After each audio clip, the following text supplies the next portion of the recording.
Hello बच्चों। Welcome back to the topic plane. बच्चों, आज के लेक्चर में हम लोग अपना जो प्रीवियस लेक्चर था उसके कुछ क्वेश्चंस से हम स्टार्ट करेंगे। और आज हम जो प्लेन है उसके अंदर एंगल बिटवीन टू प्लेन्स और छोटे छोटे टॉपिक्स पे बेस्ड क्वेश्चंस को करेंगे। तो बेसिकली जो प्लेन है उसको आप लोगों ने सबने होपफुली समझ लिया है और इतना ही पार्ट समझने वाला है। इसके बाद बस यूज़ करना है हमें प्लेन की इक्वेशंस को अलग अलग डिफरेंट डिफरेंट कंडीशंस में।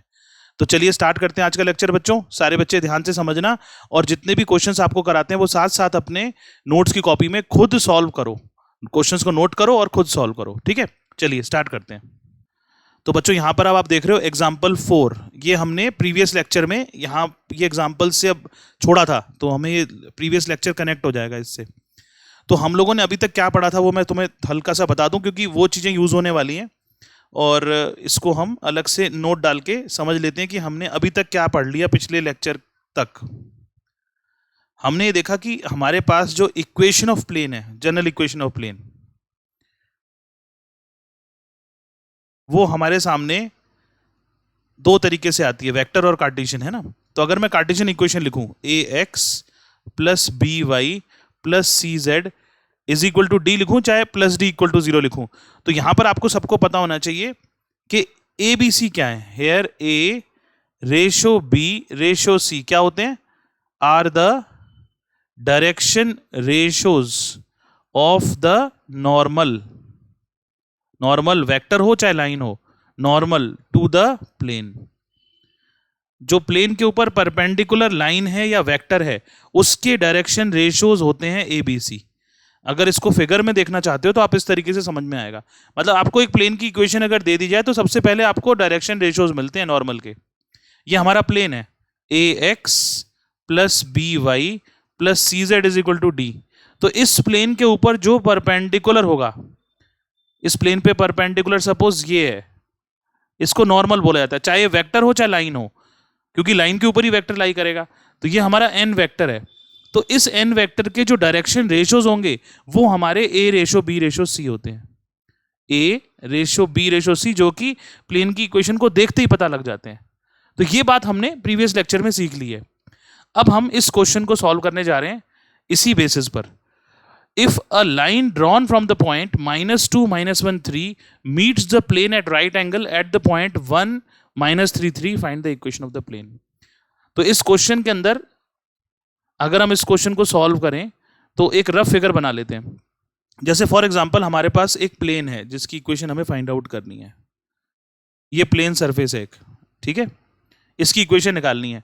अब क्या है, एक लाइन है जो कि दो पॉइंट से पास कर रही है, लेकिन खास बात क्या है उस लाइन की, वो लाइन इस प्लेन के ऊपर परपेंडिकुलर है। तो मान लेते हैं कि इस तरीके से एक लाइन है जो कि इस पे परपेंडिकुलर है प्लेन के ऊपर। और खास बात क्या है इस लाइन की कि इस लाइन की जो फुट ऑफ द परपेंडिकुलर है, मतलब एक पॉइंट तो ये दे रखा है, इस पॉइंट को हम कैपिटल ए मान लेते हैं। ये पॉइंट दे रखा है -2 -1 और -3, और ये लाइन प्लेन के ऊपर परपेंडिकुलर है और इसका फुट ऑफ द परपेंडिकुलर है जो वो है, सपोज हमारा यहां पर बी पॉइंट है 1 -3 3। ये दिया हुआ है क्वेश्चन में। वो कह रहा है इस प्लेन की इक्वेशन को निकालो अगर ये लाइन जो जा रही है वो ए से पास करती है और बी पे परपेंडिकुलर आके टच करता है प्लेन को, तो इस प्लेन की इक्वेशन क्या होगी। तो कोई दिक्कत नहीं है। अब प्लेन की इक्वेशन निकालने के लिए क्या चाहिए हमें, तो हम ये देखते हैं कि प्लेन की इक्वेशन निकालने के लिए दो चीजें चाहिए हमें। एक तो उस प्लेन पे गिवन पॉइंट जो कि बी दिया हुआ है, एक तो प्रॉब्लम सॉल्व हो गई, और दूसरा उस प्लेन के नॉर्मल के डायरेक्शन रेशोज। ये प्लेन का नॉर्मल है, ठीक है। इसके डायरेक्शन रेशोज हम मान लेते हैं ए रेशो बी रेशो सी। दो चीजें चाहिए होती है प्लेन की इक्वेशन निकालने के लिए, ठीक है। तो बच्चों हमने क्या किया, यहां पे मान लिया let the direction ratios of the normal to the plane be a ratio b ratio c. तो जैसे ही हम नॉर्मल के direction ratio a b c मानते हैं तो उस पे प्लेन पे गिवन पॉइंट तो हमारे पास है ही बी पॉइंट, तो हम क्या लिख सकते हैं, then the equation of the required plane is क्या होगी, ए एक्स -x1, x1 क्या है 1, प्लस बी वाई -y1, वो है -3, तो ये +3 हो जाएगा, plus c z minus z1 जो कि 3 दे रखा है। ये बी पॉइंट है, वो है x1 y1 z1 is equal to क्या होता है 0। ये हमने प्रीवियस लेक्चर में ये इक्वेशन पढ़ ली थी, that is equation of a plane passing through a point and normal to a vector. ये आंसर है इस क्वेश्चन का। अब इस क्वेश्चन का आंसर जो है, इसमें क्या नहीं पता हमें यहां पर ए बी सी की वैल्यू नहीं पता, बस ए बी सी की वैल्यू को निकालना है। और ए बी सी क्या है, नॉर्मल के डायरेक्शन रेशियोज। अब हमें क्वेश्चन को ध्यान से देखना है, तो हमें फिगर में साफ दिखाई दे रहा है कि ये जो नॉर्मल है, ये एक एन वेक्टर जो आपको दिखाई दे रहा है नॉर्मल, ऐसे ही एक और नॉर्मल आपको दिखाई दे रहा है, ये लाइन। ये जो लाइन है ये भी तो प्लेन पे परपेंडिकुलर है, और आप देख रहे होंगे ये दोनों आपस में क्या हो गए, पैरेलल हो गए। इसका मतलब पैरेलल लाइंस के डायरेक्शन रेशियोज सेम होते हैं। तो हमें यहां से क्या पता लगा कि direction ratios of n vector किसके बराबर होंगे, direction ratios of A B की डायरेक्शन रेशियो और एन वेक्टर के डायरेक्शन रेशियो प्रोपोर्शनल होंगे, ठीक है ना। तो direction ratios of n vector क्या है, a ratio b ratio c, किसके बराबर हो जाएंगे, direction ratios of A B कैसे निकालेंगे, बी में से ए को माइनस करके। तो क्या हो जाएगा 1 माइनस -2, तो 1 + 2 हो गया, रेशियो -3 + 1, आप सब जानते हो किस तरीके से निकालना होता है इनको, और 3 + 3। मैंने क्या किया, ए में से बी में से ए को माइनस कर दिया है, बी वाले कोऑर्डिनेट में से ए के कोऑर्डिनेट माइनस कर दिए, रेशियो ले ली, वही डायरेक्शन रेशियो होते हैं। तो 1 + 2 -3 + 1 और 3 + 3। अब इसको सॉल्व करेंगे, तो इसको सॉल्व करेंगे तो देखो क्या होगा, तो ये बन जाएगा a ratio b ratio c is equal to 3 ratio -2 ratio 6, जिसको कि हम और दूसरे तरीके से कैसे लिख सकते हैं, a/3 is equal to b/-2 is equal to c/6। ये प्रोपोर्शन होता है, जिसको कि हम क्या मानेंगे k, और k क्या है, एक नॉन जीरो कांस्टेंट, आपको अच्छी तरह से पता है। तो इसका मतलब यहां से कंपेयर करने पर a की वैल्यू हो जाएगी 3k, b की वैल्यू हो जाएगी -2k एंड c की वैल्यू हो जाएगी 6k। और इन सारी वैल्यूज को हम अपनी इक्वेशन में रख देंगे, ए बी सी जगह पे वो आंसर होगा। तो हम यहां लिख सकते हैं hence the required equation of the plane is, क्या थी, ax - x1 मतलब 3k x - 1, b की वैल्यू है -2k y + 3, और c की वैल्यू है +6k z - 3 is equal to 0। अब k से डिवाइड कर दो पूरी इक्वेशन को, क्योंकि k तो हटाना ही है हमें, और k नॉन जीरो कांस्टेंट है इसलिए डिवाइड भी कर सकते हैं। तो क्या बचेगा, 3 × x - 1 -2 × y + 3 +6 × z - 3 is equal to 0। और इसको सॉल्व कर देंगे तो ये हो जाएगा 3x - 2y + 6z, x y z के कॉफिशिएंट आ गए, फिर क्या बचेगा, -3 -6 -18 इज इक्वल टू 0, कॉन्स्टेंट्स। अब इसको सिंप्लीफाई कर लो फर्दर, तो 3x - 2y + 6z, इसको सॉल्व करेंगे तो आपको यहां मिल जाएगी वैल्यू बोलो बच्चों -9 और -18 -27 इज इक्वल टू 0। तो ये हमारा इस क्वेश्चन का आंसर है, जो कि रिक्वायर्ड इक्वेशन ऑफ प्लेन है, जिसको कि आप वेक्टर में भी लिख सकते हैं। वेक्टर में कैसे लिखेंगे इसको, आप जरूरत नहीं है लेकिन लिखना माना चाहिए, आपको सबको बताया हुआ है मैंने। वेक्टर में लिखने के लिए क्या करना है, सिंपली एक्स वाई जेड जो है उसको बाहर निकाल लेना है, जो कि आर वेक्टर बन जाएगा, डॉट प्रोडक्ट करेंगे और एक्स वाई जेड के कॉफिशिएंट जो है उनके साथ आई जे के लगा देंगे, 3i - 2j + 6k -27 ऐसे रहेगा इज इक्वल टू 0। ये इसकी वेक्टर फॉर्म हो गई। वेक्टर में इस तरीके से लिखेंगे इसको। तो ये आंसर हो गया इस क्वेश्चन का। समझ में आया बच्चों ये क्वेश्चन, बताओ। तो बच्चों एग्जाम्पल 5 देखो अब आप लोग, ये भी हमारे प्रीवियस लेक्चर पे बेस्ड है और इनसेट एग्जाम्पलर के अंदर दिया हुआ है। Find the equation of the plane which bisects the line segment joining the point A2, 3, 4 and B4, 5, 8 at right angles. तो क्वेश्चन सिंपल है, थोड़ा ध्यान से समझने की जरूरत है इसको। तो मैं एक रफ फिगर बना लेता हूं समझाने के लिए। तो हमारे पास एक लाइन सेगमेंट है, और वो हम मान लेते हैं ये ए पॉइंट मान लिया हमने, जो कि दे रखा है 2, 3, 4। इसी तरीके से हमारे पास ये सेगमेंट में जो इसका दूसरा एंड पॉइंट है वो बी पॉइंट है, दैट इज 4, 5, 8। अब क्या हो रहा है, इस सेगमेंट का एक प्लेन क्या कर रहा है, इसको ना परपेंडिकुलरली बाइसेक्ट कर रहा है। ये कह रहा है वो राइट एंगल पे बाइसेक्ट कर रहा है। तो मान लेते हैं कि ये पॉइंट है जहां पर वो बाइसेक्ट कर रहा है इसको। तो जो प्लेन है हमारा वो इस तरीके से जा रहा है, लाइक दिस, ऐसे है प्लेन। तो ये प्लेन क्या कर रहा है, इसको परपेंडिकुलरली बाइसेक्ट कर रहा है। परपेंडिकुलर भी और बाइसेक्टर भी है। बाइसेक्टर का मतलब क्या होता है कि ये इसको इक्वल पार्ट में डिवाइड कर रहा है ए बी को। तो मान लेते हैं कि यहां पर जो पॉइंट ऑफ इंटरसेक्शन है इसका, वो हम एज्यूम कर लेते हैं कि वो है सी। अब जो सी पॉइंट है वो सी पॉइंट ए बी का मिड पॉइंट है। तो हम यहां लिख सकते हैं mid point of A B is C. तो सी पॉइंट के कोऑर्डिनेट्स क्या होंगे, आपको मालूम है मिड पॉइंट फॉर्मूला हम जानते हैं, 2 + 4/2 x1 + x2/2 y1 + y2/2 3 + 5/2 z1 + z2/2 4 + 8/2। और इसको सॉल्व कर लेंगे तो हमारा सी पॉइंट निकल के आ गया 4 + 2 हो गया 6/2 3 3 + 5 8/2 हो गया 4 4 + 8 12/2 हो गया 6। तो ये सी पॉइंट आ गया हमारा 3 4 6। तो हमारी आधी प्रॉब्लम सॉल्व हो गई कि प्लेन पर एक गिवन पॉइंट मिल गया। और प्लेन की इक्वेशन निकालने के लिए आपको क्या चाहिए, दो चीजें चाहिए। अब दिमाग में बिठा लो इस बात को। एक तो उस प्लेन पर एक गिवन पॉइंट जो कि 3 4 6 काम करेगा, गिवन पॉइंट मिल गया। और क्या चाहिए, नॉर्मल के डायरेक्शन रेशियोज। तो नॉर्मल हम मान लेते हैं ये नॉर्मल है इस प्लेन का, जिसको कि हम क्या बोल रहे हैं, एन वेक्टर। तो एन वेक्टर जो है इसके डायरेक्शन रेशियोज हमें चाहिए होते हैं, a ratio b ratio c. तो ये हमने मान लिया, let a ratio b ratio c be the direction ratios of the normal n vector to the plane. इस प्लेन के ऊपर जो एन वेक्टर है उसके डायरेक्शन रेशियोज नॉर्मल के एबीसी हैं।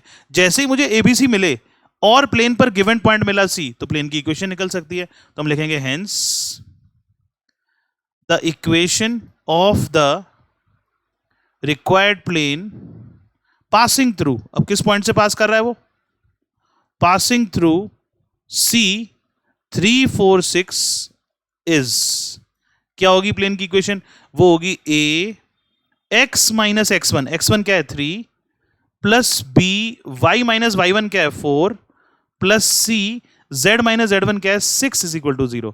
ये हमारे इस क्वेश्चन का आंसर है, जिसमें कि हमें क्या नहीं पता, ए बी सी की वैल्यू नहीं पता। इसका मतलब सारा एफर्ट ए बी सी के लिए हो रहा है, सारा एफर्ट ए बी सी की वैल्यू निकालने के लिए हो रहा है। अब ए बी सी क्या चीज थे, तो हम बोलेंगे ए बी सी तो नॉर्मल के डायरेक्शन रेशियोज थे। फिर हम बोलेंगे निकलेंगे कैसे, तो हम ध्यान से देखेंगे कि जो ए बी है वो भी नॉर्मल है प्लेन पर। देखो ध्यान से, जो ये लाइन है हमारी, लेजर पॉइंटर को देखो सारे बच्चे, ये जो लाइन है ये ए बी जो है ये भी तो नॉर्मल है इस प्लेन पर। तो ये दोनों पैरेलल हो गए, और जब पैरेलल हो गए तो डायरेक्शन रेशियोज प्रोपोर्शनल हो जाएंगे। तो हम क्या लिखेंगे यहां पे इसको सॉल्व करने के लिए, तो इसको सॉल्व करने के लिए हम लिखेंगे सिंस ए बी, वेक्टर बोल दो चाहे लाइन बोल दो, हम वेक्टर लेते हैं, is parallel to n vector, this implies that direction ratios of n vector is equal to direction ratios of A B. Equal का मतलब है ये प्रोपोर्शनल है, मतलब रेशियो ली जाती है। तो direction ratios of n vector क्या माने थे हमने, a ratio b ratio c, किसके बराबर हो गए, ए बी के डायरेक्शन रेशियो के बराबर हो गए। ए बी के डायरेक्शन रेशियो निकालने के लिए बी में से ए को माइनस करेंगे, x2 - x1 ratio y2 - y1 ratio z2 - z1। तो क्या हो जाएगा 4 - 2 रेशियो 5 - 3 रेशियो 8 - 4। और इसको सिंप्लीफाई करेंगे तो a ratio b ratio c हो गया, 4 - 2 हो गया 2, 5 - 3 हो गया 2, देखो सारे बच्चे ध्यान से, 5 - 3 2 हो गया, और 8 - 4 हो गया 4। ठीक है, तो इसको और क्या लिख सकते हैं, इसको और लिख सकते हैं a ratio b ratio c is equal to 1 ratio 1 ratio 2। हमने 2 से तीनों इसको कैंसिल कर दिया। और इसको फर्दर कैसे लिखा जा सकता है, a/1 is equal to b/1 is equal to c/2, जिसको कि क्या मानेंगे हम k के बराबर, जहां पर कि k क्या होता है, एक नॉन जीरो कांस्टेंट होता है। अब इसको हम कंपेयर करके abc की वैल्यू k के टर्म्स में निकाल लेंगे। तो a की वैल्यू k आ जाएगी, 1 मल्टीप्लाई हो जाएगा उधर जाके, b की वैल्यू भी k आ जाएगी, और c की वैल्यू आ जाएगी 2k। बस ये abc की वैल्यू हमें अपने प्लेन की इक्वेशन में रखनी है। तो हम लिखेंगे hence the required equation of the plane is, a की वैल्यू रख दो k, x माइनस 3, b की वैल्यू रख दो k, y माइनस 4, c की वैल्यू रख दो 2k, z minus 6 is equal to 0। k से डिवाइड कर देंगे पूरी इक्वेशन को, तो हमारा जो यहां पर रिजल्ट मिलेगा वो मिलेगा x minus 3 plus y minus 4 plus 2 times z minus 6 is equal to 0। और इसको सॉल्व कर लेंगे तो इसका आंसर क्या निकल के आ जाएगा, x plus y plus 2z minus 3 minus 4 हो गया माइनस 7 और माइनस 6 हो गया माइनस 13 इज इक्वल टू 0। तो ये हमारा इस क्वेश्चन का आंसर आ जाता है, जिसको कि वेक्टर फॉर्म में भी कैसे लिख सकते हैं, आप चाहें तो इसको ऐसे लिख सकते हैं x plus y plus 2z is equal to 13, और इसको वेक्टर फॉर्म में आप जानते हो कैसे लिखना होता है, x वाई z को बाहर निकाल के r वेक्टर बोल देते हैं, डॉट प्रोडक्ट लगाते हैं और x वाई z के जो कॉफिशिएंट्स हैं उनके साथ i cap j cap k cap लगा दो, i cap plus j cap plus 2k cap is equal to 13। तो ये आंसर भी हमारा वेक्टर फॉर्म में ऐसे लिखा जा सकता है। तो इस तरीके से क्वेश्चन सॉल्व करना था। बोलो बच्चों, समझ में आया कैसे किया? यहाँ बच्चों एक करेक्शन है, इसको सही कर लो आप लोग, यहाँ गलती कर दी हमने, 2 इंटू माइनस 6 होगा माइनस 12, तो ये माइनस 19 होगा, करेक्ट। इसको सही कर लो, है ना, कैलकुलेशन मिस्टेक है ये, यहाँ माइनस 19 इधर जाके 19 हो जाएगा, 19 आएगा आंसर, करेक्ट, ठीक है। तो बच्चों ये आज का टॉपिक है हमारा, और इसको ये टॉपिक है angle between two planes. Angle between two planes, दो प्लेन के बीच में एंगल कैसे निकाला जाता है। तो सबसे पहले हमारे पास प्लेन की इक्वेशंस आती हैं, ठीक है ना। भाई नेचुरल सी बात है कि पहले प्लेन आएंगे उसके बाद उनके बीच में एंगल निकलेगा। तो हम क्या करेंगे, सबसे पहले दो प्लेन की इक्वेशन मान लेते हैं। Let the equation of the two planes be r vector dot n1 vector equal to d1। ये मैं कौन सी इक्वेशन ले रहा हूं, जो हमारी जनरल फॉर्म होती है उसको वेक्टर में, and r vector dot n2 vector equal to d2, जिसको कि दूसरे शब्दों में कैसे लिखा जा सकता है, अगर कार्टेशियन फॉर्म में देखा जाए तो इसको बोल सकते हैं हम a1x plus b1y plus c1z is equal to d1। ये कहना चाह रहे हैं। इसको क्या लिख सकते हैं, a2x plus b2y plus c2z is equal to d2। अब जब प्लेन की इक्वेशन जैसे ही हमारे सामने आती है, कोई भी इक्वेशन, उस इक्वेशन को देखकर सबसे पहली चीज जो हमारे दिमाग में आनी चाहिए वो है नॉर्मल के डायरेक्शन रेशियोज। तो ये जो पहला वाला प्लेन है, इसमें direction ratios of normal to the plane, इस प्लेन के ऊपर जो नॉर्मल है उसके डायरेक्शन रेशियोज क्या है, a1 ratio b1 ratio c1। Similarly जो सेकंड प्लेन है, इसके डायरेक्शन रेशियोज भी मिल जाएंगे देखते ही, direction ratios of the normal to the plane are क्या है, a2 ratio b2 ratio c2। मतलब x y z के जो कॉफिशिएंट्स हैं वही डायरेक्शन रेशियो नॉर्मल के होते हैं, जो हम पढ़ के आ रहे हैं। अब ये जो टॉपिक है स्टार्ट होता है।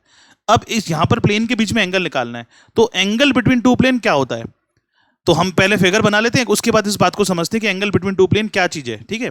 तो यहां पर हम यहां पर बना लेते हैं फिगर, ठीक है। ये दोनों प्लेन हमारे इस तरीके से नजर आएंगे हमें। मैं इसको एक फिगर के थ्रू समझाने की कोशिश करूंगा, तुम लोग समझना ध्यान से, ठीक है। इस तरीके से दो प्लेन है, देखो लाइक दिस,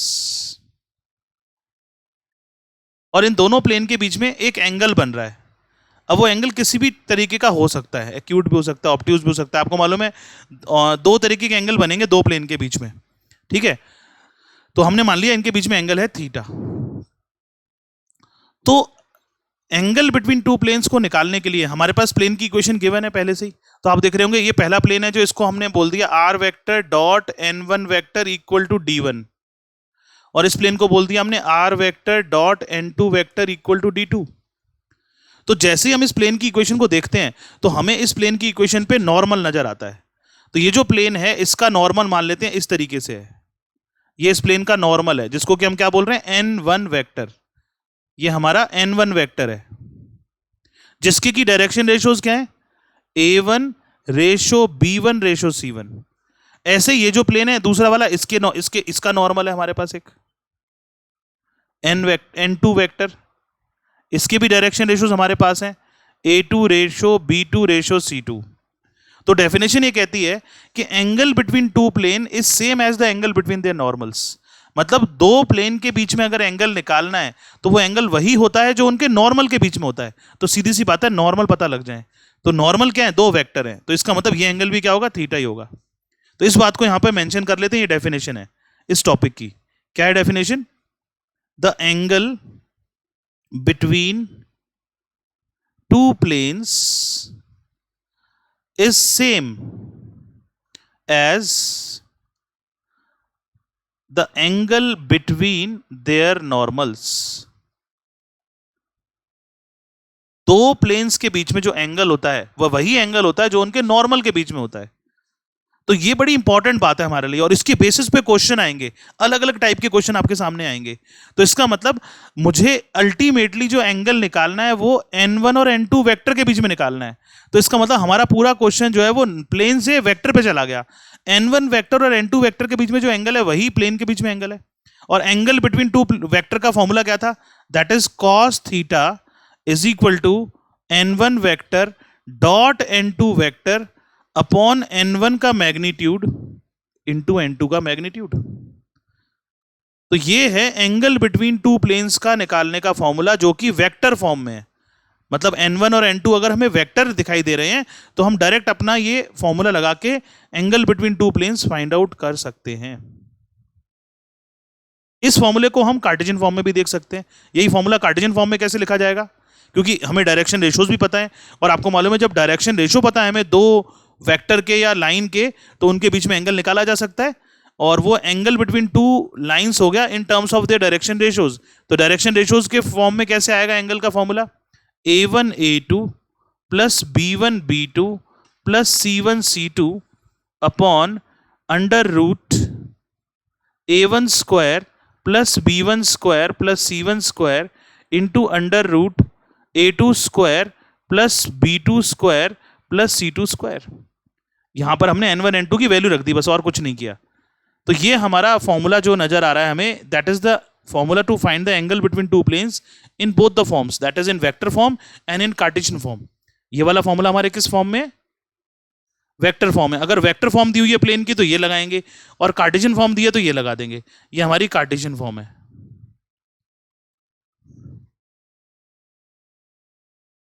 कार्टेशियन फॉर्म, ठीक है। तो दो तरीके से हमारे सामने एंगल बिटवीन टू प्लेन का फॉर्मूला आता है।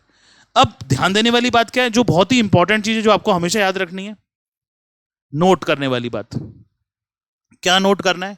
जो रिलेशन प्लेन्स के बीच में होगा, दो प्लेन के बीच में, वही रिलेशन उनके नॉर्मल के बीच में होगा। इस बात को समझो। अगर दो प्लेन आपस में पैरेलल हैं, अगर दो प्लेन पैरेलल हैं, पैरेलल प्लेन्स, तो उनके नॉर्मल कैसे होंगे? तो हम बोलेंगे नॉर्मल पैरेलल होंगे। जो प्लेन्स के बीच में रिलेशन है वही उनके नॉर्मल्स के बीच में रिलेशन होता है। जैसे आप यहां पर देख सकते हैं कि हम यहां पर एक प्लेन बना लेते हैं और एक प्लेन और बना लेते हैं। तो ये दोनों प्लेन पैरेलल शो कर रहा हूं मैं यहां पे आपको। तो ये दोनों प्लेन अगर पैरेलल हैं तो जो पहले प्लेन का नॉर्मल है और जो दूसरे प्लेन का नॉर्मल है वो आपस में क्या होंगे? पैरेलल हो जाएंगे। कैसे?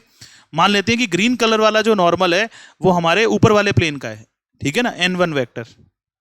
ऊपर वाले प्लेन का नॉर्मल ये रहा, डायरेक्शन से पता लग रहा है कि कौन से प्लेन का नॉर्मल है वो, ठीक है।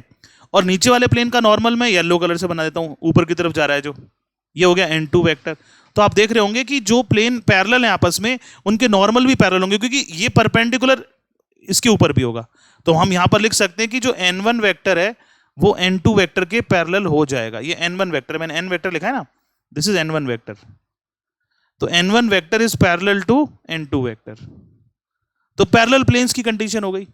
जब दो वेक्टर पैरेलल होंगे तो यहां से क्या पता लगेगा हमें कि n1 वेक्टर जो है वो lambda times of n2 vector हो जाएगा, जिसको कि दूसरे शब्दों में क्या बोल सकते हैं हम ये बोल सकते हैं कि a1 upon a2 is equal to b1 upon b2 is equal to c1 upon c2 हो जाएगा। डायरेक्शन रेशियोज प्रोपोर्शनल हो जाएंगे, या फिर क्या बोल सकते हैं a1 ratio b1 ratio c1 बराबर होगा a2 ratio b2 ratio c2 के। मतलब उनकी रेशो बराबर होगी, वही प्रोपोर्शनैलिटी होती है। तो हम ये कह सकते हैं कि डायरेक्शन रेशियोज सेम होंगे, और डायरेक्शन रेशियो सेम होंगे तो वेक्टर पैरेलल हैं तो दोनों के नॉर्मल सेम माने जाएंगे। तो ये पैरेलल प्लेन्स की कंडीशन हो गई। इसी तरीके से हम यहां पर परपेंडिकुलरिटी भी देख सकते हैं। जिसको कि मैं नेक्स्ट पेज पे समझाने वाला हूं आपको, कंडीशन डायरेक्ट आएंगी आपके सामने। तो अगर दो प्लेन परपेंडिकुलर होंगे तो उनके बीच में रिलेशन, नॉर्मल के बीच में भी वही रिलेशन होगा, परपेंडिकुलर प्लेन्स। परपेंडिकुलर प्लेन्स के अंदर भी यही चीज हमें नजर आएगी। तो अगर दो प्लेन परपेंडिकुलर हैं तो क्या होगा, देखो जैसे एक प्लेन ये है इस तरीके से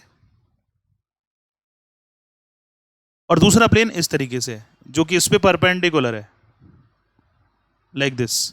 ये एंगल कितना है, 90 है इनके बीच में। तो इनके नॉर्मल्स के बीच में क्या रिलेशन होगा ये देख लो। तो जो पहले प्लेन का नॉर्मल है उसको मैं ग्रीन कलर से ड्रॉ कर देता हूं। तो ये पहले प्लेन का नॉर्मल हो गया जिसको हमने बोला n1 वेक्टर, जिसके direction ratios a1 ratio b1 ratio c1 होंगे। ऐसे ही दूसरे प्लेन का जो नॉर्मल है उसको ड्रॉ कर लेते हैं येलो कलर से। तो देखो ये इसका नॉर्मल हो गया n2 वेक्टर। तो आपको नजर आ रहा होगा ये दोनों आपस में परपेंडिकुलर होंगे। तो दो प्लेन अगर परपेंडिकुलर हैं तो उनके नॉर्मल भी परपेंडिकुलर होंगे। बस ये समझाना चाह रहा हूं आपको, जो रिलेशन दो प्लेन के बीच में है वही रिलेशन उनके नॉर्मल के बीच में है, क्योंकि प्लेन की इक्वेशन से हमें डायरेक्ट नॉर्मल मिलता है और कुछ नहीं मिलता। तो नॉर्मल के टर्म्स में हमें सारी बातों को समझना है। जो नॉर्मल वेक्टर हैं या नॉर्मल है जो प्लेन का या नॉर्मल के डायरेक्शन रेशियो, उनकी हेल्प से समझना है सारी चीजों को। तो यहां पर हम कह सकते हैं कि जो n1 वेक्टर है वो n2 वेक्टर के परपेंडिकुलर हो गया। तो क्या समझ में आया, this implies that condition of perpendicularity निकल आई, n1 vector dot n2 vector zero हो जाएगा। जब दो वेक्टर क्या होते हैं, परपेंडिकुलर होते हैं, तो डॉट प्रोडक्ट जीरो होता है इनका। और इस बात को हम डायरेक्शन रेशियोज में भी देखते हैं। कैसे देखते हैं, a1 a2 plus b1 b2 plus c1 c2 zero हो जाएगा। तो ये है condition of perpendicularity of two planes, इसको बोलते हैं कंडीशन ऑफ परपेंडिकुलरिटी। और ये जो ऊपर लिखी है इसको बोलेंगे कंडीशन ऑफ पैरेललिज्म। बोलो बच्चों, ये टॉपिक समझ में आया पूरा, ओवरऑल क्या है बताओ, इसमें कोई डाउट है तो बताओ। तो बच्चों यहां पर वो जो मैंने समझाई आपको कंडीशन वो यहां पे नजर आ रही होंगी आप लोगों को। Condition for perpendicularity of two planes क्या होती है, a1 a2 plus b1 b2 plus c1 c2 is equal to 0, अभी समझा हमने। Condition for parallelism of two planes क्या बताया, n1 vector lambda times of n2 vector होता है वेक्टर की फॉर्म में। यहां पर भी वेक्टर की फॉर्म में n1 डॉट n2 जीरो है। और यही पैरेललिज्म की कंडीशन कार्टेशियन फॉर्म में कैसे देखेंगे हम, a1 upon a2 is equal to b1 upon b2 is equal to c1 upon c2। तो ये हमारे दोनों प्लेन की परपेंडिकुलरिटी और पैरेललिज्म की कंडीशंस आती हैं हमारे सामने। इसके बेसिस पर फिर क्या होते हैं, क्वेश्चन सॉल्व होते हैं। इसके बेसिस पर ही हम क्वेश्चंस को सॉल्व करेंगे। चलो देखो अब सवाल देखते हैं। तो सबसे पहले हमारे सामने जो एग्जांपल है वो टाइप 1 के क्वेश्चन है। कई टाइप्स हैं इसके अंदर। On finding the angle between two plane, दो प्लेन के बीच में डायरेक्ट एंगल निकालना है। तो एग्जांपल 1 में हमें दे रखा है find the angle between the plane. अब प्लेन की इक्वेशन किसमें, वेक्टर में है। देखो r vector dot 2i minus j plus k is equal to 6। तो जैसे हम इस प्लेन की इक्वेशन को देखते हैं तो ये 2i माइनस जे प्लस के क्या है, n1 वेक्टर है। ये n1 वेक्टर है। 2i माइनस जे प्लस के कैप क्या है, n1 वेक्टर। अब दूसरे प्लेन की इक्वेशन क्या है, r vector dot i plus i cap plus j cap plus 2k cap is equal to 5। तो इसमें जो वेक्टर दिखा है i cap plus j cap plus 2k cap, ये क्या चीज है, n2 वेक्टर। बस हो गया काम, दोनों वेक्टर में मिल गए। एंगल बिटवीन टू प्लेन का फॉर्मूला क्या होता है, cos theta is equal to n1 dot n2 upon n1 का मैग्नीट्यूड अपॉन n2 का मैग्नीट्यूड, रख दो value. cos theta is equal to क्या होगा, n1 की वैल्यू क्या है, n1 वेक्टर की 2i cap minus J cap plus k cap dot product with n2 vector की वैल्यू क्या है, i cap plus j cap plus 2k cap upon दोनों वेक्टर का मैग्नीट्यूड। सॉल्व कर दो, इसको सॉल्व करना आप जानते ही हो। तो 1/2 आ गया। cos थीटा की वैल्यू 1/2 कब होती है, जब एंगल कितना होगा, π/3। तो यहां पर हमारे दोनों प्लेन्स के बीच में 60 डिग्री एंगल निकल के आता है। तो सिंपल सा क्वेश्चन है, स्ट्रेट है ना। कंडीशंस जब लगेंगी तो फिर हमें थोड़ा ध्यान देना पड़ेगा, ठीक है। अब सेम क्वेश्चन यहां पर आ गया, एग्जांपल 2 आप देख रहे होंगे। इसमें एंगल बिटवीन टू प्लेन निकाला है। प्लेन की इक्वेशन कौन सी फॉर्म में, कार्टेशियन फॉर्म में। तो कार्टेशियन फॉर्म में तो डायरेक्शन रेशियो सीधे मिल जाएंगे। x plus y plus 2z equal to 9। तो जैसे ही x plus y plus 2z आपके सामने आया तो x बाय z के कोफिशिएंट निकाल लो इसमें से 1 1 2। तो 1 1 2 जो है वो हमारे नॉर्मल के डायरेक्शन रेशियो बन गए, जिसको कि हम क्या बोलते हैं, a1 ratio b1 ratio c1, है ना। इसको मैं लिख भी देता हूं यहां पर, इन्होंने लिखा नहीं है, आप लोग इसको लिख के इस तरीके से कर सकते हैं। तो यहां पर a1 ratio b1 ratio c1 क्या मिल गए, 1 रेशियो 1 रेशियो 2। अब दूसरा प्लेन देखो सारे बच्चे, सेकंड प्लेन की इक्वेशन क्या है, 2x minus y plus z equal to 15। तो काम की चीज क्या है, x वाई जेड के कोफिशिएंट 2 माइनस 1 1, ये डायरेक्शन रेशियो बन गए सेकंड प्लेन के नॉर्मल के डायरेक्शन रेशियोज। मतलब a2 ratio b2 ratio c2 क्या बन गया, 2:-1:1, बस एंगल बिटवीन टू प्लेन का फॉर्मूला कार्टेशियन फॉर्मूला लगा देंगे। तो cos थीटा क्या होता है, a1a2 plus b1b2 plus c1c2 upon √a1² plus b1² plus c1² into √a2² plus b2² plus c2²। रख दो वैल्यूज आप इसमें, ये दोनों a1 b1 c1 और a2 b2 c2 की वैल्यू पुट कर दो, तो cos थीटा आपका निकल के आ जाएगा। यहाँ पर 1/2 आ रहा है, तो थीटा की वैल्यू अगेन π/3 मतलब 60 डिग्री आ गई। तो इस तरीके से हमने देखा कि वेक्टर और कार्टेशियन इक्वेशन अगर दी है प्लेन की, तो उसके डायरेक्शन रेशियोज डायरेक्ट यूज हो जाते हैं, सीधे सीधे यूज कर दो। अब एग्जाम्पल 3 देखो, ये ऐसे एग्जाम्पल छोटे छोटे हैं जो आप देख रहे हो थर्ड जैसे, ये क्वेश्चन बोर्ड में आते हैं। फिर वो कह रहा है शो करो कि ये दोनों प्लेन राइट एंगल पे कट करते हैं। तो हमें पता है दो प्लेन अगर राइट एंगल पे कट करेंगे, इसका मतलब उनके नॉर्मल राइट एंगल पे कट करेंगे। इसका मतलब इनडायरेक्टली हमें ये प्रूव करना है कि नॉर्मल परपेंडिकुलर है। तो जैसे ही दो प्लेन की इक्वेशन हमारे सामने आती है, तो हम यहाँ से a1 b1 c1 और a2 b2 c2 निकाल लेंगे। तो फर्स्ट प्लेन को देखो आप लोग ध्यान से, तो फर्स्ट प्लेन में 2 6 6 क्या बन गए, a1 b1 c1। और सेकंड प्लेन में देखो एक्स वाई जेड के कोफिशिएंट क्या है, 3 4 -5 क्या बन गए, a2 b2 c2। हो गया काम। अब कंडीशन ऑफ परपेंडिकुलरिटी क्या होती है, a1 a2 plus b1 b2 plus c1 c2 check करना है हमें, जीरो है कि नहीं। तो रख दो वैल्यू इनकी, a1 a2 b1 b2 c1 c2 को सॉल्व करो, देखो जीरो आ रहा है आंसर। तो इसका मतलब ये दोनों प्लेन क्या होंगे, आपस में परपेंडिकुलर होंगे, राइट एंगल पे कट करेंगे। समझ में आया बच्चों, कैसे करें एग्जांपल्स, बोलो। तो यहाँ पे बच्चों एग्जांपल 4 देख रहे हो आप लोग, ये हमारे बोर्ड के पॉइंट ऑफ व्यू से इंपॉर्टेंट है।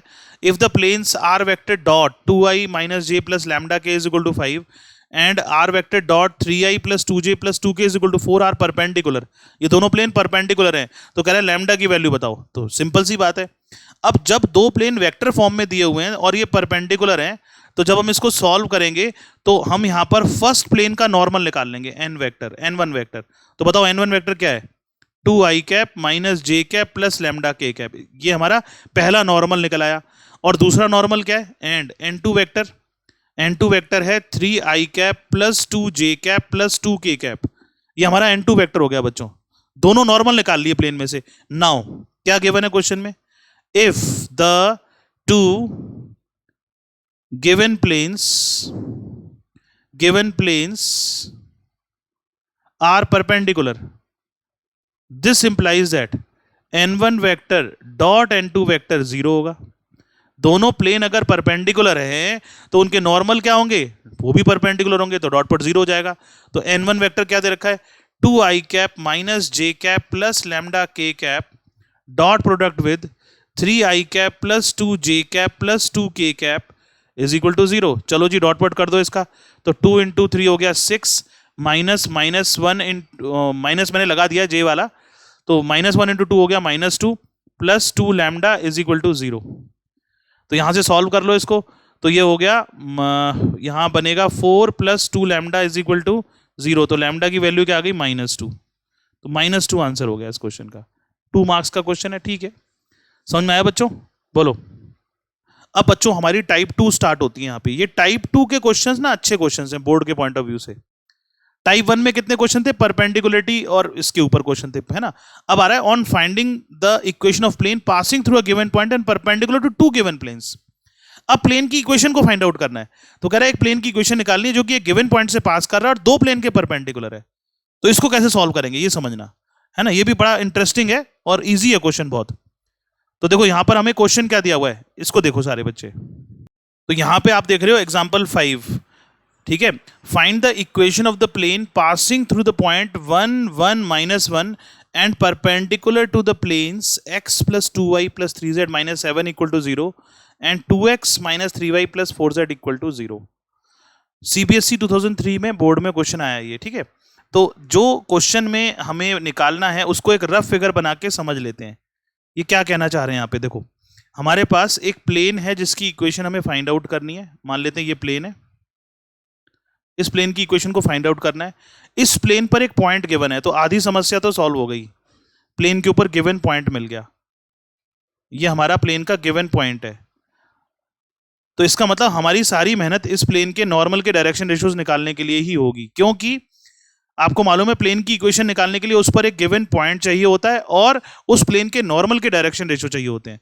तो मान लेते हैं कि इस प्लेन का नॉर्मल ये है n वेक्टर और इसके डायरेक्शन रेशियोज क्या मान लिए हमने, a रेशो बी रेशो सी।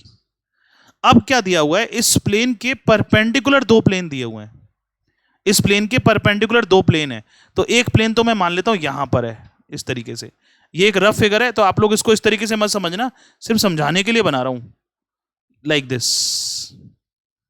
ये एक प्लेन हो गया जिसकी इक्वेशन क्या दी हुई है हमें, इसकी इक्वेशन दे रखी है हमें x plus 2y plus 3z minus 7 is equal to 0। इस प्लेन की इक्वेशन, इसके ये इस प्लेन के ऊपर हमारे रिक्वायर्ड प्लेन पे क्या है, परपेंडिकुलर है ये। तो ये जो प्लेन की इक्वेशन हमारे सामने आई, उसको देखते ही हमें क्या समझ में आना चाहिए, इस प्लेन के नॉर्मल के डायरेक्शन रेशियोज, जो कि एक्स वाई जेड के कोफिशिएंट है, मतलब 1 2 3। तो इस प्लेन का जो नॉर्मल है वो इस तरीके से आगे जाएगा, ये नॉर्मल हो गया इसका, जिसके की डायरेक्शन रेशियोज क्या है बच्चों, देखो ध्यान से, 1 रेशो 2 रेशो 3। बोलो इतनी बात समझ में आई, बोलो। तो यहां पर हमें क्लियर नजर आ रहा है बच्चों, ये दोनों नॉर्मल परपेंडिकुलर होंगे क्योंकि प्लेन परपेंडिकुलर है। अब एक और प्लेन दिया हुआ है, वो भी इस प्लेन पे परपेंडिकुलर है, तो मैं समझाने के लिए बना रहा हूं आपको, ठीक है ना। तो मान लेते हैं कि वो दूसरा प्लेन जो है वो हमारा यहां पर है, इस जगह, इस तरीके से, लाइक दिस। अब ये प्लेन भी क्या है, इसके ऊपर परपेंडिकुलर है। इस प्लेन की इक्वेशन क्या दे रखी है, 2x minus 3y plus 4z is equal to 0। तो हमें इस प्लेन को भी देखते ही पता लग गया कि इसके नॉर्मल के डायरेक्शन रेशियो क्या है, 2 माइनस 3 4। तो इसका मतलब इसका जो नॉर्मल है, देखो वो इस तरीके से होगा, इस प्लेन का नॉर्मल, जिसके की डायरेक्शन रेशियोज क्या दिए हुए हैं हमें, 2 रेशो माइनस 3 रेशो 4। ये हमारे इस प्लेन के डायरेक्शन रेशियोज हो गए नॉर्मल के। ये मैं इस प्लेन की जो लाइन है ना ऊपर वाली, इसमें आपको नजर नहीं आ रहा होगा, इसको मिटा देता हूं ऐसे, 2 माइनस 3 4, ठीक है। अब ये क्वेश्चन हमारा स्टार्ट होता है। तो हमने सबसे पहले क्या एज्यूम किया, हम लिखेंगे let the direction ratios of the normal to the required plane be a ratio b ratio c. हमने जो रिक्वायर्ड प्लेन है हमारा, उसके डायरेक्शन रेशियोज नॉर्मल के ए बी सी मान लिए। नाउ द इक्वेशन जो निकालनी है हमें, the equation of the required plane passing through, अब किससे पास कर रहा है वो, ए पॉइंट से पास कर रहा है। 1 1 माइनस 1 इज क्या होगी भाई, आंसर क्या होगा इसका, a x minus x1 plus b y minus y1 plus c z minus z1 is equal to 0, जिसमें कि x1 y1 z1 ये ए पॉइंट के कोऑर्डिनेट है। तो ये हमारे कार्टेशियन फॉर्म है प्लेन की, है ना, बहुत यूजफुल इक्वेशन होती है, आप लोग समझ चुके होंगे इसको कि किस तरीके से लगाना है, ठीक है ना। तो ये हमारा आंसर है इस क्वेश्चन का, जिसमें कि हमें क्या नहीं पता, ए बी सी की वैल्यू नहीं पता है, ए बी सी की वैल्यू निकालनी है। अब ये जो गिवन प्लेन थे, ग्रीन वाला और येलो वाला, ये दोनों इस रिक्वायर्ड प्लेन पे परपेंडिकुलर है, तो इनके नॉर्मल परपेंडिकुलर हुए, तो हम लिखेंगे now if the required plane is perpendicular to the given planes,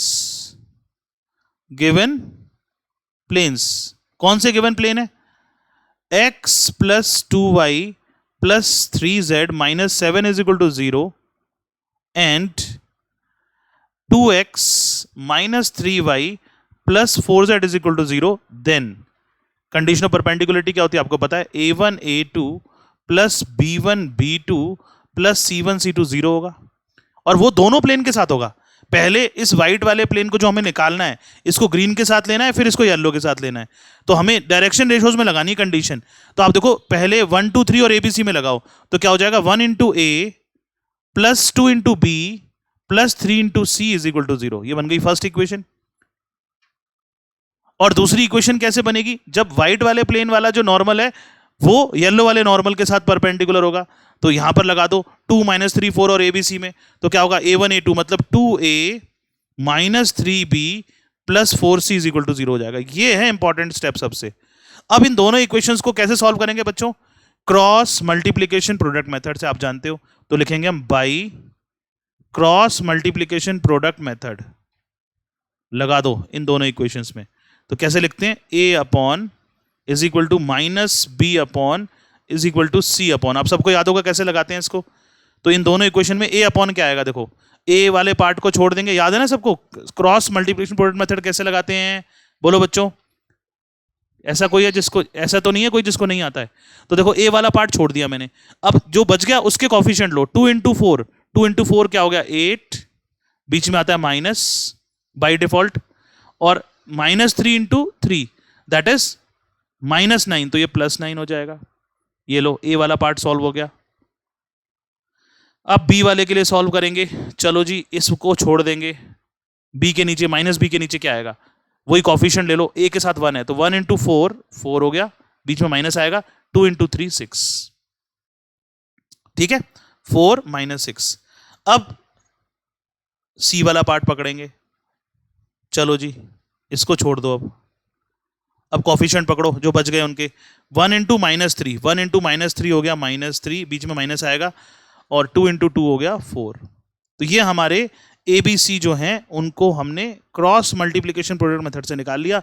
अब इसको सिंप्लीफाई करेंगे तो क्या लिखेंगे, a/17 इज इक्वल टू, ध्यान दो सारे बच्चे, ये माइनस है और नीचे -2 आ रहा है, तो ये हो जाएगा b/2, ऊपर वाला माइनस नीचे वाला माइनस कट गए, इज इक्वल टू c/-7। तो ये ए बी सी किस में आ गए, प्रपोर्शन में आ गए। जब ए बी सी प्रपोर्शन में आ गए तो इसको क्या मान लेंगे, k मान लेंगे, और k क्या है, एक नॉन जीरो कांस्टेंट, आप सबको याद होगा। तो यहां से a की वैल्यू क्या हो जाएगी, यहां पर मानते हैं k 17 k, आप डायरेक्ट भी रख सकते हैं, 17 2 - 7 डायरेक्ट रखना चालू कर दो, कोई दिक्कत नहीं है, आंसर सही माना जाएगा, ठीक है ना, लेकिन ऐसे लिख के करोगे तो थोड़ा ज्यादा बेटर रहेगा। Is equal to b is equal to 2k, और c की वैल्यू हो गई -7k।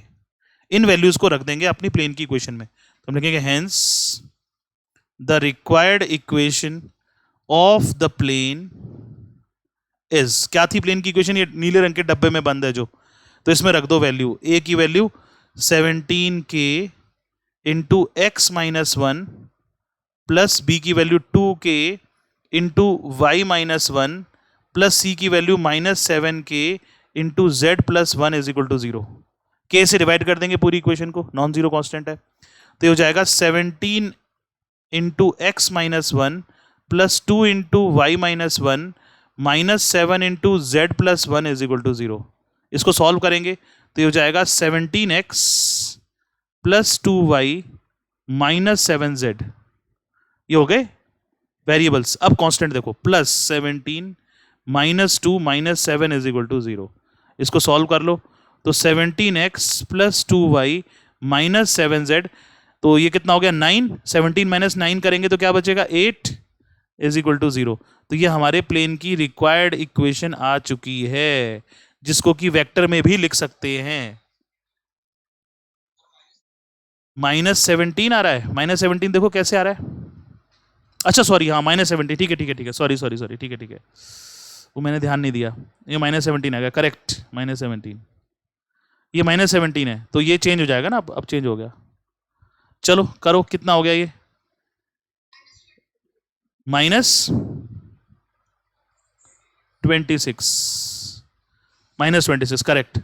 इसको और हम कैसे लिख सकते हैं वेक्टर के अंदर, आपको मालूम है, एक्स वाई जेड को बाहर निकाल लो, r vector dot 17i cap plus 2j cap minus 7k cap minus 26 is equal to 0, या इज इक्वल टू 26 लिख सकते हैं। तो वेक्टर में इस तरीके से लिख सकते हैं, ये आंसर है।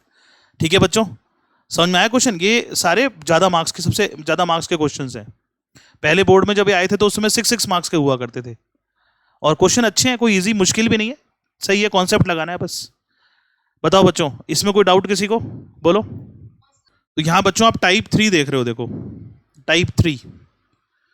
तो टाइप 3 क्या है, on finding a plane passing through 2 given points and perpendicular to a given plane. तो कोई ऐसी दिक्कत वाली बात नहीं है, क्वेश्चन को जब हम फिगर बनाते हैं अपने आप समझ में आता है कैसे सॉल्व करना है। अब ये भी एक नया क्वेश्चन है, एक नई टाइप है कि एक प्लेन 2 गिवन पॉइंट से पास कर रहा है और एक गिवन प्लेन के परपेंडिकुलर है। ये हमारा सीबीएसई 2012 में भी आया और एनसीईआरटी एग्जाम्पलर का क्वेश्चन है। Example 6, find the equation of the plane passing through 2 points 2 1 -1 and -1 3 4 and perpendicular to the plane x - 2y + 4z = 10। पहला क्वेश्चन तो ये हो गया जो हमें टॉपिक में समझना है, उसके बाद जो बात पूछेगी वो बाद में करेंगे। ठीक है, पहले इसको ही समझ लेते हैं क्या कहना चाह रहे हैं, इसको इतना ही सॉल्व करते हैं पहले। तो इस क्वेश्चन के अंदर हमें एक प्लेन की इक्वेशन निकालनी है, मान लेते हैं कि वो प्लेन ये वाला है इस तरीके से, और ये प्लेन दो पॉइंट से पास कर रहा है, दो गिवन पॉइंट हैं इसके ऊपर। एक पॉइंट है ए, इस ए पॉइंट को हमें दिया हुआ है 2 1 -1, और एक पॉइंट है बी जो कि दिया हुआ है -1 3 4। दो गिवन पॉइंट हैं, तो हमें तो एक ही पॉइंट चाहिए होता है, तो दो दिए हैं तो कोई बात ही नहीं है। अब एक प्लेन और दिया हुआ है जो कि इसके परपेंडिकुलर है, तो परपेंडिकुलर की बात हम जानते हैं कैसा होता है। तो इस तरीके से एक प्लेन जा रहा है जो कि इस गिवन प्लेन के परपेंडिकुलर है, मान लेते हैं कि इस तरीके से है, ये परपेंडिकुलर है इसके ऊपर, और इस प्लेन की इक्वेशन दी हुई है आपको। तो क्या दी हुई है प्लेन की इक्वेशन? x - 2y + 4z = 10। जैसी प्लेन की इक्वेशन मिल गई हमें, तो हमें क्या मिल गया? इसका नॉर्मल मिल गया, ये नॉर्मल हो गया इसका, मान लेते हैं ये नॉर्मल है इसका n वेक्टर या n2 वेक्टर मान लो, और इसके डायरेक्शन रेशोज मिल गए हमें। जैसी प्लेन की इक्वेशन हमारे सामने आई तो डायरेक्शन रेशो हमें देखते में पता लग जाते हैं, और वो क्या है? 1 - 2 4, 1:-2:4। ये इस प्लेन के नॉर्मल के डायरेक्शन रेशो हो गए, और यही मतलब की बात मुझे चाहिए थी इसके अंदर से, तो यही चाहिए है ना, प्लेन की गिवन कंडीशन पता लग गई। अब आती बात कि जो हमारा रिक्वायर्ड प्लेन है उसके लिए क्या चाहिए? रिक्वायर्ड प्लेन के लिए हमें एक गिवन पॉइंट चाहिए, यहाँ दो हैं, तो पॉइंट तो मिल गया। दूसरी चीज क्या चाहिए होती है? नॉर्मल के डायरेक्शन रेशोज। तो इसके नॉर्मल हम मान लेते हैं यहां पर है, ये मान लेते हैं, कैसे भी मान लो, नॉर्मल ऊपर मानो चाहे नीचे मानो, कोई फर्क नहीं पड़ता। तो ये हमारा n1 वेक्टर है जो हमारा रिक्वायर्ड प्लेन का नॉर्मल है, जिसके की डायरेक्शन रेशो क्या मानूंगा मैं? a:b:c। अब हमारा क्वेश्चन स्टार्ट होता है जो हमें इसमें सॉल्व करना है। तो हम सबसे पहले लिखेंगे let the direction ratios of the required plane be direction ratios of the normal, sorry, direction ratios of the normal to the required plane, ऐसे लिखना है। डायरेक्शन रेशो हमेशा एक लाइन के या वेक्टर के होते हैं। Let the direction ratios of the normal to the required plane be क्या मानेंगे? a:b:c। जैसी डायरेक्शन रेशो मान ली हमने तो प्लेन की इक्वेशन आ जाएगी। अब now the equation of the required plane passing through,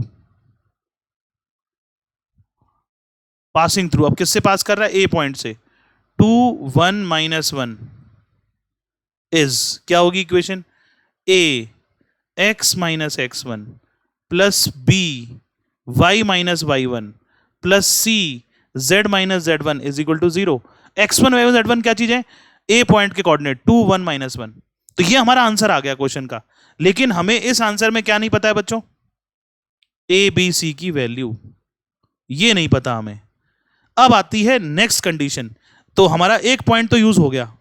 अब आप देखो जो बी पॉइंट है वो भी प्लेन पे लाई कर रहा है, जो हमारा रिक्वायर्ड प्लेन है उस पर एक और पॉइंट दिया हुआ है, तो वो पॉइंट इस इक्वेशन को क्या करेगा? सेटिस्फाई करेगा। तो हम लिखेंगे since capital B point that is -1 3 4 lies on the required plane, then क्या होगा? अगर ये पॉइंट इस प्लेन की इक्वेशन प्लेन पे लाई करता है तो क्या होगा? ये पॉइंट इसको सेटिस्फाई करेगा। तो इस पॉइंट के कोऑर्डिनेट जो है वो कहां पे रखेंगे हम? एबीसी की जगह पे क्या एक्स वाई जेड की जगह पे? बताओ बच्चों। ये जो -1 3 4 है एक्स वाई जेड की जगह पे, एबीसी की जगह पे मत रख देना, पॉइंट है एक्स वाई की जगह पे रखा जाएगा। तो क्या हो जाएगा? a इंटू एक्स की जगह पे रखो -1 -2 पहले से ही है, प्लस बी वाई की जगह पे रखो 3 -1 हो गया, प्लस सी जेड की जगह पे रखो 4 + 1 हो गया = 0। सॉल्व करो इसको तो हो जाएगा -3a + 2b + 5c = 0। ये बन गई फर्स्ट इक्वेशन एबीसी में। अब हम लिखेंगे कि हमारा जो येलो वाला प्लेन है वो इस प्लेन पे परपेंडिकुलर है, तो नॉर्मल क्या होंगे? परपेंडिकुलर हो जाएंगे। Now if the required plane is perpendicular to the given plane, अब गिवन प्लेन कौन सा है? x - 2y + 4z = 10। अगर हमारा रिक्वायर्ड प्लेन इस गिवन प्लेन पे परपेंडिकुलर है तो क्या मतलब होता है इसका? इसका मतलब होता है a1 a2 + b1 b2 + c1 c2 0 होगा। मतलब कंडीशन ऑफ परपेंडिकुलरिटी लगा देंगे जो आज हमने पढ़ी। किसके बीच में? दोनों प्लेन के नॉर्मल के बीच में। तो दोनों के नॉर्मल के डायरेक्शन रेशो पता ही है हमें। जो रिक्वायर्ड प्लेन है उसके नॉर्मल के direction ratios a b c हैं, और जो येलो वाला प्लेन है, जो गिवन प्लेन है, उसके नॉर्मल के डायरेक्शन रेशियोज 1 - 2 4 हैं। तो लगा दो कंडीशन, तो a × 1 ये हो जाएगा a - 2b + 4c = 0। ये बन गई सेकंड इक्वेशन। और आप देख पा रहे होंगे फर्स्ट और सेकंड को अब हम क्रॉस मल्टीप्लीकेशन प्रोडक्ट मेथड से सॉल्व कर सकते हैं। तो हम लिखेंगे from equation first and second by cross multiplication product method, CMP method. अब CMP मेथड लगाना है हमें, कैसे लिखेंगे? a upon is equal to minus b upon is equal to c upon. अब आप लोगों को लगाना आ गया है तो मैं डायरेक्ट लिख सकता हूं इसको। तो आप देख लो ये दोनों इक्वेशन क्या थी, इनको मैं साथ साथ लिख लेता हूं यहाँ पे। -3a + 2b + 5c is equal to 0, ये पहली इक्वेशन है। और दूसरी इक्वेशन है a - 2b + 4c is equal to 0। Calculation mistakes मत करना बस, है ना। इन दोनों में CMP लगाना है।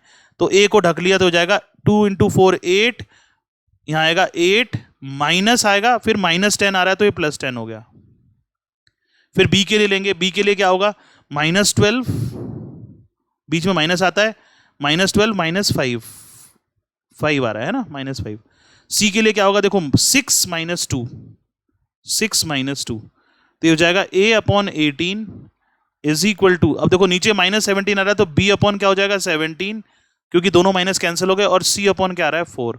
तो हमें a b c की वैल्यू यहां से मिल जाएगी, ठीक है, जिसको कि हम क्या मानेंगे? एक कांस्टेंट मानेंगे, नॉन जीरो कांस्टेंट। तो यहां से a की वैल्यू हो गई 18k, b की वैल्यू हो गई 17k एंड c की वैल्यू हो गई 4k। इन वैल्यूज को पुट कर देंगे अपनी प्लेन की इक्वेशन में। तो हम लिख सकते हैं यहाँ पे hence the required equation of the plane is, क्या है रिक्वायर्ड इक्वेशन? a की वैल्यू, a की वैल्यू है 18k into x - 2 plus b की value 17k into y - 1 plus c की value 4k into z + 1 is equal to 0।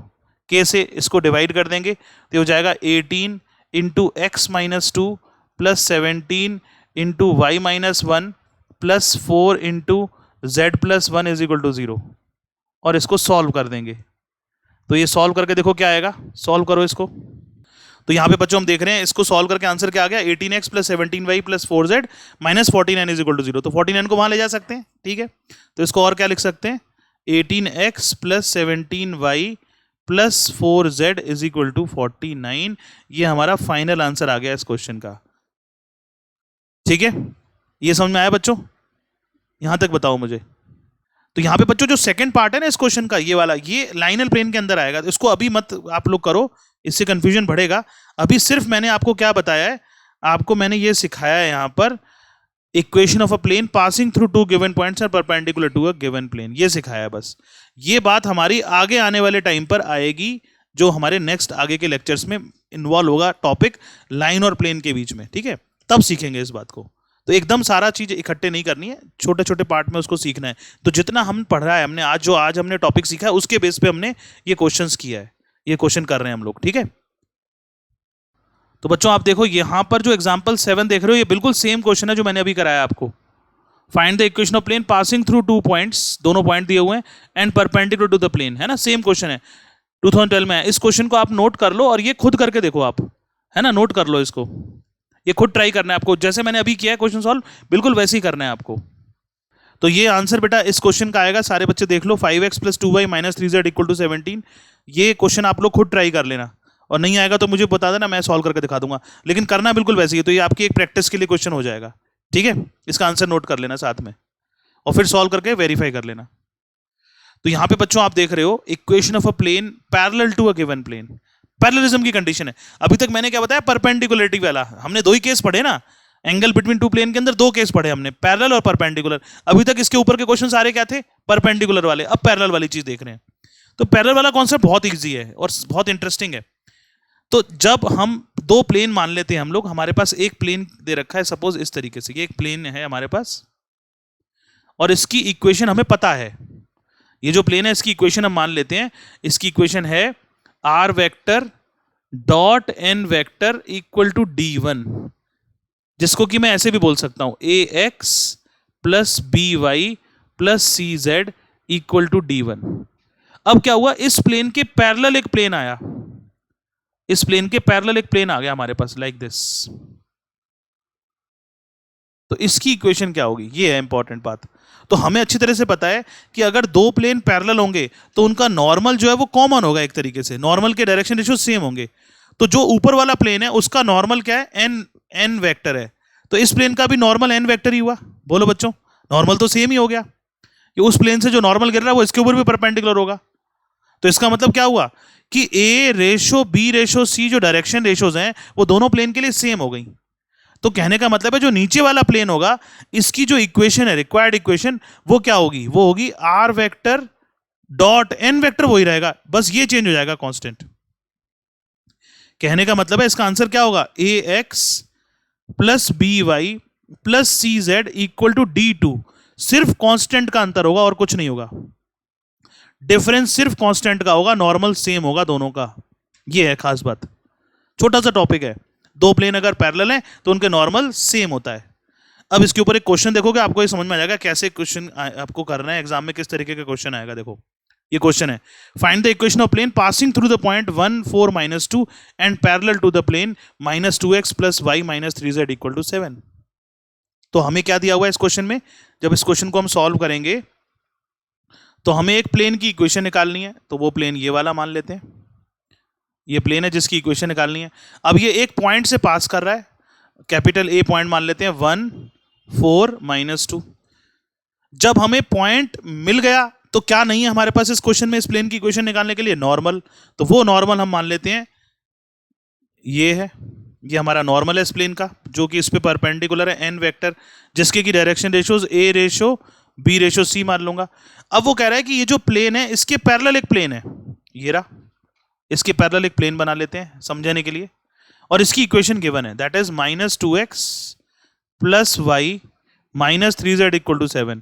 अब ये जो प्लेन है इस प्लेन की इक्वेशन को देखते ही क्या मिलेगा, नॉर्मल, नॉर्मल मिलेगा इसका, ठीक है, जिसको कि हम बोल देते हैं n1 वेक्टर। अब ये जो नॉर्मल है इसके डायरेक्शन रेशियोज हमें पता लग ही रहे हैं, क्या है, -2 रेशो 1 रेशो -3। और आप देख रहे होंगे दोनों नॉर्मल पैरेलल है, मतलब सेम हो गए डायरेक्शन रेशियोज। तो हम यहां पे लिख सकते हैं, since the two planes are parallel, then क्या हो जाएगा, a ratio b ratio c क्या बन जाएगा, -2 ratio 1 ratio -3। Direction ratio same होते हैं तो डायरेक्शन रेशो मिल गए हमें, बस अब प्लेन की इक्वेशन निकाल दो। एक पॉइंट से पास कर रहा है तो हम लिखेंगे now the equation of the required plane passing through,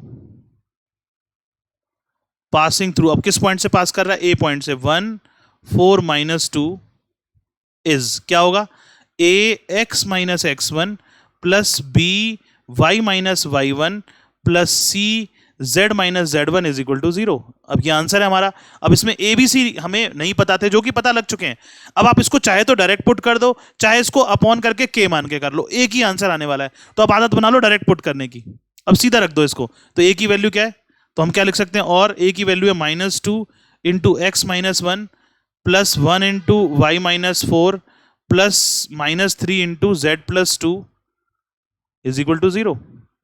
इसको सॉल्व कर लो तो क्या हो जाएगा, -2x + 2 plus y - 4 -3z -6 = 0।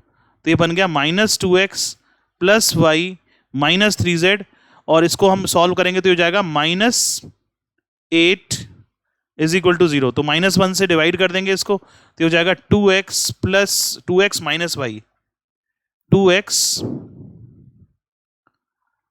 - y plus 3z plus 8 = 0। तो इस तरीके से भी हम अपने आंसर को एक्सप्रेस कर सकते हैं। तो बच्चों आज के लेक्चर में हम लोगों ने बेसिकली जो टॉपिक समझा है वो है एंगल बिटवीन टू प्लेन्स। उसके बेसिस पर दो कंडीशन देखी, परपेंडिकुलरिटी की, दो प्लेन परपेंडिकुलर होंगे या दो प्लेन पैरेलल होंगे तो क्या होगा, तो उसके बेसिस पे क्वेश्चन सॉल्व किया आज हमने, perpendicularity of two planes and parallelism of two planes के ऊपर। तो पैरेललिज्म में तो सिर्फ एक ही क्वेश्चन है, परपेंडिकुलरिटी के अंदर अलग अलग टाइप के क्वेश्चन बन जाते हैं जो आज हमने देखे, और सारे क्वेश्चन हमारे बोर्ड के पॉइंट ऑफ व्यू से इंपॉर्टेंट है। So that's all for today's lecture, students. Thank you very much.